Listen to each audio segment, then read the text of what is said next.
As we get to the end of the summer, I spent a good part of the month reading about the end of the world. Welcome to the depths.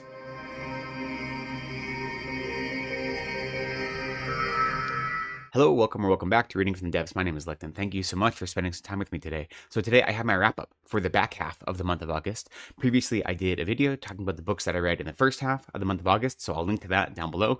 And so this is going to cover the books and what's been going on for the last 2 weeks of August. Now, I had mentioned earlier that I have exams coming up in the upcoming week at my monastery, and so I didn't think I'd get a lot of reading done, or I would be focusing on shorter books. And that is what happened. I got a decent amount of reading done, but most of them were novellas.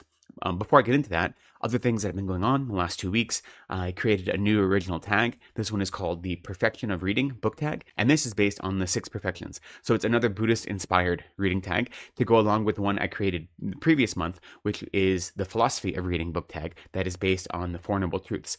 So I'm having fun creating these Buddhist-inspired reading tags, and it seems like they're getting some interest. So if people are interested in them, I'll try to keep doing them. Maybe next month I'll do another one. So let me know down in the comments if you are interested in seeing these kind of Buddhist-inspired reading tags. But I'll link to those 2 that I've already done, at least in my videos, down below in the description. So as I said, I have exams coming up that involve a lot of cramming, a lot of study, and a lot of just unnecessary stress, as exams always do. At our monastery, we have 5 exams during the year, and our whole grade, our whole everything is based on those 5 exams only. So the first 2 are coming up next week. So I've been focusing on that, but I did get some reading done, so I'm going to go through that. But as it turns out, a lot of the books that I read, I either have already done a review for, or I plan on doing a standalone review. So in this video, I'm probably going to go through them somewhat quickly. There's only one title, I think, of the last 2 weeks that isn't going to get its own standalone review. So I'll talk about that a little more, but the rest of them, I'll go through them quickly just to kind of introduce them. And hopefully I'll have more to say about them at a later date. So the first thing that I finished was a book that I had been reading at the time of my last check-in video, and that is The City in Glass by Howe. And this is on the Ursula K. Le Guin 2025 Award for Fiction shortlist. That's why I'm reading it. So there are 8 books on that shortlist, and I am planning on reading all 8 of them and doing kind of group reviews about them. So this is the 3rd book of that list that I've read. So I'm planning a video that's going to discuss the first 3 books of the shortlist. But this book, in brief, what it's about, the main character is this demon who is the benefactor of this city that she's been building up for hundreds and hundreds of years. And it's a city full of scholars and of poets and of commerce, and it's a thriving city. And in the first chapter, a bunch of angels come and they just destroy the city for no reason. They just, raze it to the ground. Nothing is left alive. And so she is obviously incredibly distraught, but she decides she's going to rebuild her city. And the story is her rebuilding the city over hundreds of years, right? So the story takes place on this epic timescale, and it has to do with looking at the face of destruction and then holding yourself up and not turning away, right? What does it mean to rebuild? What does it mean to have hope, to have optimism? What does it mean to be willing to do the work when everything feels like it's being taken away from you? So this is a really beautiful story, really well told, and I will have more to say about it at a later point, but I did quite enjoy it. Now, the next book is the only one that's not going to get its own review, so I'll talk a little bit more about it, and that is Harriet Tubman, Live in Concert by Bob the Drag Queen. Now I listened to the audiobook for this, and this was a lot of fun. It's a little slight, but at the same time, it does exactly what it's supposed to do. So the premise of this is that Harriet Tubman, along with a bunch of other figures from history, are just alive again. And you don't have to know why. They just are alive again. And society has just accepted that, and they call them the returned or something like this. And they're part of society. And our main character is a hip-hop producer. Like, he makes beats and he produces albums. But you find out for the last decade or so, he's been kind of out of the spotlight. And you realize very quickly it's because he's gay and something happened that, caused him to kind of isolate. And yet Harriet Tubman calls on him because she wants him to produce her new hip-hop album. And so he goes to Harriet Tubman, and she has a whole band of other people who came from the past, some of whom were enslaved, one of whom is, an abolitionist Quaker, and they are going to make this hip-hop album, and he is going to produce it for them, make all the beats, and do all this. And he's like, well, if I'm going to help you write an autobiographical hip-hop album, then I need to know your story. So he learns about Harriet Tubman's story through her and the other members of her band talking about what it was like, and him like refreshing his education that was so poor. And then part of the journey is really him realizing that freedom is an internal practice, not an external practice. And you see that he has his own kind of chains that he has bound himself up in, which isn't quite the same as slavery. And that comparison is a little bit sketchy here, but he has his own internal chains that he has to be free from. So freedom is a practice, right? It isn't a state of being. And so that is what he learns. If you have studied the Civil War in any way, you studied, American South, then nothing that is shared in here history-wise is all that like revelatory. But if all you've done is like the American public school system understanding of who Harriet Tubman is, then there's a lot of things here to learn. In any case, it is a lot of fun. It's short, it's kind of to the point, it wears its heart on its sleeve, it's not overly surprising in any way, and the writing is decent, it's strong. It's his first novel, Bob the Drag Queen's first novel. It's a quick, easy read, and even though it doesn't, it isn't full of like this deep history, it does have an interesting way to understand what it means to have living history, what it means to be impacted by the past, what it means to be someone who is in a legacy of discrimination as well as freedom and what that means. The next title I'm going to talk about is Lucky Day. This is by Chuck Tingle. This is Chuck Tingle's newest novel. And, this is his third major novel, I guess fourth if you count the novella Straight. So he, outside of his absurdist erotica, he wrote the novella Straight. And then after that, he wrote the young adult novel Camp Damascus, which was a young adult horror novel. And then last year, I believe, he wrote Bury Your Gaze, which was a satirical black comedy, which is kind of labeled as horror. That was my big problem with it, is that I didn't think it was horror, even though it was promoted as horror. And this is very similar. It's promoted as a horror book, but really it is another satire. It's this absurdist kind of psychodrama. I had a lot of fun with it. I have a full review of it on my channel. I'll link to that down below. But the short version is that there is a low probability event, which is basically all the things you could think of that you say, well, that has a 1 in 1 million chance of happening. All those things happen on the same day, and 4 million people die. And our main character becomes incredibly traumatized because of this. So the opening chapter is her experiencing that low probability event that day. And then it cuts to 4 years later, where she basically never leaves her house and she thinks nothing matters. And then an agent from some like very shady government agency shows up and he's like, you know what? I think I know what's going on. I think we can fix this, but I need your help, because she used to be a professor of statistics. So for some reason he needs her help. And they go to Vegas to solve this mystery. And the truth of it is that like the antagonist, like what she is really afraid of is nihilism. So it's this absurdist take on nihilism. What does it mean to live a meaningful life when you think that nothing at all matters? Like that's the question Chuck Tingle is wrestling with, and I think he does a good job of it. If you're looking for another horror story, you're not going to get it. There are a few scenes, like a few action scenes, that remind me of like a Final Destination movie. These really elaborate, gruesome death scenes that are so far over the top that they're hilarious, that they aren't meant to be gritty or real, but they're absurdist and bloody and gory. But other than that, it's not very scary. But it is a well thought out book, and it's quite short, actually. I think it's shorter than Bury Your Gaze. It was a quick read, and I had a good time reading it. So I have a full review for that, and I'll link that down below as well. Now, the next 4 titles are all novellas, and these I also received from the publisher for review. So these are all novellas in the series that is called The Selected Papers from the Consortium for the Study of Anomalous Phenomena. This is a series put out by Raw Dog Screaming Press, and it's basically, think of Tales from the Crypt or Twilight Zone, that kind of thing. So it's an anthology series. Each book is standalone. They're all novellas, and they're all just a little bit outside of the norm, with some sort of supernatural, or as it says, anomalous phenomena happening. And in most of them, not all of them, though I do have review copies, so that may be different, but in most of them, there's an introduction that is usually by some like unnamed, it's by the editor, but the way they're crafted, the introduction is like sometimes by like a librarian, sometimes by like a random person. Like it's very plays into the mythology of this series. And the introduction gives like an introduction to the story and about the themes and the ideas in the story. And then a lot of them also have an afterword, which is written by a different author. So an author who has written a different book in the series and explaining like their summary and takeaway of it. And I really enjoyed those parts of it. Now, not all of the books I read have that introduction and that afterword, but most of them do. And so that's why it reminds me of like a Twilight Zone meets Tales from the Crypt put in novella form.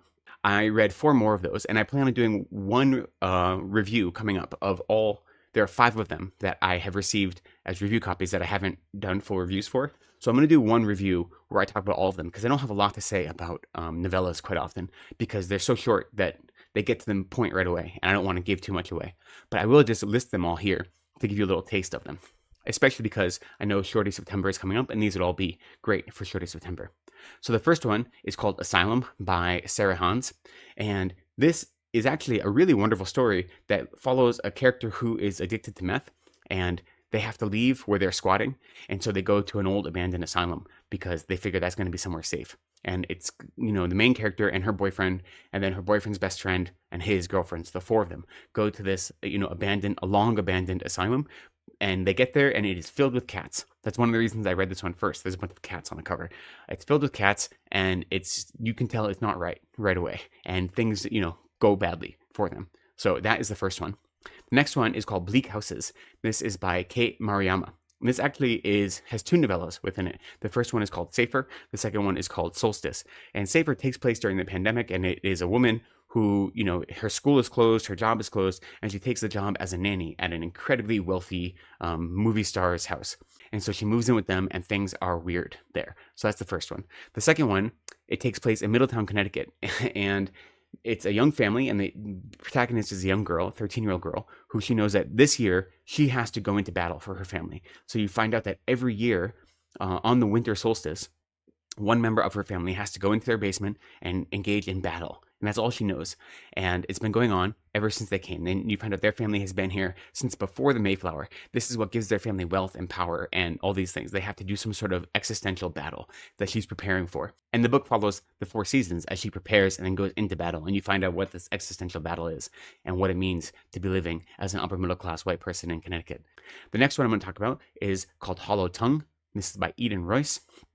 And this is a young woman who has left home at 18 because she had an abusive situation at home, but now she learns, or she believes, that her mother has probably died or moved away, and so she has to go back to her home, to her father, to kind of deal with the situation there. And what she finds waiting for her when she gets home is not at all what she expected. This too, I think, was well written. I think that the pacing was a little bit off, and it could have been improved a little bit. But this idea of having to go home again, go to a place that you think you've escaped, and having to return there, and to then face your old self as well as the old demons who haunted you, is always like good grist, right, for a good story. So I think they do a lot with it here, and I do enjoy it. I think that there are some supernatural elements that come in that I think work well in this story, and I'm always like a sucker for a going home again kind of story. And then the final book in this series that I read is called His Unburned Heart, and this is by David Sandner. And this is like a 19th century Gothic story. It is actually the story of Mary Shelley and her husband, Percy Shelley. When he was cremated, he died in a boat accident. This is historical fiction. He died in a boat accident, and they cremated his body and his heart didn't burn. And so this is actually 2 novelettes contained in this collection. This last one, His Unburned Heart. So the first one is Mary Shelley going about getting back his unburned heart because his heart was taken by his publisher. So it is her, going through the process of getting his heart back. And it's actually really well done. The language is beautiful. It feels like it is, perfectly in line with this early 19th century Gothic literature, and it works really well. There isn't a lot of narrative, there isn't a lot of story because it takes place in such a short time, but that's why it is just a novelette, and it doesn't waste any of its pages. It's really a pleasure to read. The language is really on point. The second novelette that's contained in this, that is thematically linked, is written as a number of journal entries by Mary Shelley after her husband's death. And in these journal entries, she is hypothesizing what his final moments were like. He and his friend Ned were on a boat, and what happened? How did the storm come about them? What were they thinking? What was his final experience like? And so within the span of her journal entries, she has 12 different ideas or 12 different possible outcomes of what happened. And so she replays this event 12 times. What I really liked about it is, right, so the premise of this is that she is writing these journal entries, and in those journal entries, she's hypothesizing what happened to her husband. So as you see her play out different scenarios, you're learning something about her fears, about her loves, about her concerns, about how she exists in the world, as her grief and her emotional bereavement is leaked out into her fantastical stories. And so you see the character using story to navigate grief, which I think is really interesting. So these 2 novelettes, which are contained in the book His Unburned Heart, feel like a little bit out of place in this collection, in the selected papers for the Consortium of the Study of Anomalous Phenomena, because they don't have anything paranormal or spooky going on, but they do feature Mary Shelley as the main protagonist. And so maybe that's how it fits in, right? Because she's the mother of kind of supernatural Gothic horror. But in any case, those 4, I'm planning to do another review, and there's one other book, 12 Hours, but by Marie Wood, I believe, that I'm also going to include. I'll do a little more lengthy review of all of those in a separate review, so that is coming up soon. Then the next 2 books I want to talk about are the final 2 books in the Earthsea series. So the 5th book is called Tales from Earthsea, and the 6th book is called The Other Wind. And so Earthsea by Ursula K. Le Guin is a young adult fantasy series that has 6 books in it, and I had read the first four. And the publication history is really interesting. So she had originally written the first three books. The first one I think was in 1968, and she wrote it as a trilogy. And those three were published, relatively close to each other. I think the last one was published in maybe 71 or 72, so within a few years. And then almost 20 years later, she wrote the fourth book, Tahanu. And then almost 10 years after that, she wrote these final two books. And so you see a definite evolution in the character and in the writing across those big time gaps. So these last two, I think, were wonderful. The fifth book, the Tales from Earthsea, is actually a collection of short stories. There are 5 stories in here, actually more like novelettes. And they start, way hundreds and hundreds of years before the events of the first book. And then they go all the way up to where the fourth book ends. And they serve as a bridge. The last story serves as a bridge between the fourth book and then the final book in the series. I loved all of these stories. And I actually think you could read this on its own if you haven't read the other Earthsea books and you don't have a particular interest in reading all 6 books. Even though they are YA books, they are short, they're really quick reads. But if you don't have that interest, this book alone, I think, is a lot of fun. And then the 6th book ties it up beautifully. We get back to, it's about 8 years after the events of the 4th book, and we go ahead and visit Ged again. Now he's 70 years old. Ged's our main character, or the main character from the first story. He's not the main character of the whole story. He's one of the main characters. But we start with him, and then we quickly leave him and go somewhere else, then return to him at the end. And it's just really, really beautiful. So I'm planning on doing a video that talks about all 6 of the Earthsea books. So I'm not going to say much more about them now, except that I really enjoyed them. I think they're really quite wonderful. And then the other book I read, which I wasn't planning on reading this month, but the audiobook became available to me, was The Doors of Eden by Adrian Tchaikovsky. So this is one of the Adrian Tchaikovsky books I haven't read. I'm slowly going through his whole catalog because I'm loving everything I read by him. And this one, as you can see, it's not a small book. And since I've been so busy, I didn't anticipate reading any big chunky books. But when the audiobook came in, I was able to read the audiobook and the print book together. And that made it doable, even though I'm kind of running in all different directions. And this was great. I didn't know anything about this going in. Once I kind of have committed to reading all of Adrian Tchaikovsky's books, I stopped reading what they're about. So I didn't know anything at all about this, other than literally what is on the cover. Like, I made some guesses about what was going to happen based on this cover alone. Aside from that, I had no clue what it was about. And you meet your main characters in the first chapter and find that they are a pair of lesbian cryptid hunters. And that is how this story starts out, with these 2 women who hunt cryptids, but one of them disappears. And the story follows the one that didn't disappear. And then you realize that it's actually a story that is exploring other worlds and multiple dimensions. And he's doing that in a very typical Adrian Tchaikovsky way, where he's looking at divergent evolution. And so there are these little sections set throughout between each chapter, which are, what if evolution happened differently? And what if hundreds of millions of years ago, this one little thing changed? And what would evolve out of that? And so he uses a very scientific evolution-based idea to create this possibility of other worlds and other dimensions, and how evolution could have happened differently in those other dimensions that are somewhat parallel to Earth, and what happens when we start falling between the rifts between those dimensions. And so that is what the story is about. I'm going to do a full review of this sometime soon. I thought it was great. I really, really enjoyed it. It was very unexpected, and I had a great time with it. And then the last book I read was actually not a small book. It was a chunker. It was 800 pages, but it was a collection of short stories. And this was maybe the best book I read all month. This is called The End of the World as We Know It: New Tales of Stephen King's The Stand. This just came out in the back half of August. It's a brand new book. It is edited by Christopher Golden and Brian Keene, and it is 32 short stories from contemporary horror authors writing within the world of Stephen King's The Stand. And it has Stephen King's blessing. And so they reached out to a bunch of contemporary authors, most of whom are horror, but not all, and had them write stories. And the stories are roughly grouped into 3 categories. The stories that take place during the plague, the stories that take place while traveling, presumably traveling to either Nebraska or Las Vegas. If you know the story of The Stand. And then the stories that take place after the events of The Stand. So that is the 3 main categories of stories in this book. And I loved it. I thought it was great. I'm going to do a full review of this book because I have so much to say about a lot of the stories. But there are a lot of stories in here that just knocked my socks off. There is one that is from the point of view of dogs, or of African painted dogs specifically, as they escape a zoo. There are a number of stories that aren't set in the US, which is also interesting. There's one in Canada, 2 in Puerto Rico, 1 in England, 1 in Pakistan, 1 on a space shuttle. And so this is an incredibly eclectic collection, and it is big. It is a big book. And they said, I've heard a lot of interviews with Brian Keene and Christopher Golden in the last couple of weeks leading to the release of the book. And they said that, if they're going to do The Stand justice, The Stand being, possibly Stephen King's magnum opus, if not his actual magnum opus, then one of his, most heralded books, which is a good 12 to 1300 pages long. They said, we need to do it justice. We have to create something just as big and thick and chunky. So that's why they did 32 stories in this 800-page anthology. It's great. I had a great time with it. I'm going to do a full review sometime soon and talk about some of the stories in more depth. But it's worth noting there are, also non-horror writers included, such as S.A. Crosby, some other crime writers. So this has a good collection of authors, mostly horror, but some out of the horror space. S.A. Crosby's stories are actually really great. It's really, really good in this collection as well. So I look forward to making that review coming up soon. And that is all I read. That's 11 titles. Most of them are short stories or novellas, but, there's one big book of short stories as well. Now, what am I reading now? I have 2 books on the go, one audiobook and one digital book. So the audiobook is Killers of the Flower Moon by David Grann. And now I know this story because the movie came out and there was so much, publicity about the movie. But without that, I wouldn't know it. And I hadn't heard of the book before. And the book is nonfiction, but it's written as if it was a fiction story almost. It's really great. I'm only about a third of the way through, but I'm having a good time with it. I'll talk more about that in my next catch-up video.